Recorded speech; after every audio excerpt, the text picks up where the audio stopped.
அம்பலத்தை அம்பு கொண்டு அசங்கென்றால் அசங்குமோ? கம்பமற்ற பார்க்கடல் கலங்கென்றால் கலங்குமோ?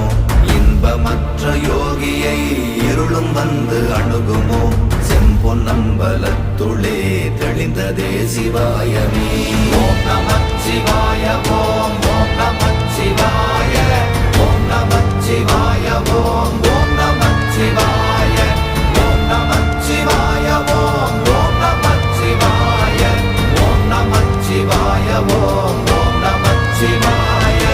அவ்வெனும் எழுத்தினால் அகண்டம் ஏழுமாகினாய், உவ்வெனும் எழுத்தினால் உருத்தரித்து நின்றனை, மவ்வெனும் எழுத்தினால் மயங்கினார்கள் வையகம், அவ்வும் உவ்வும் அவ்வுமாய் அமர்ந்ததே சிவாயமே. ஓம் நமச்சிவாய ஓம்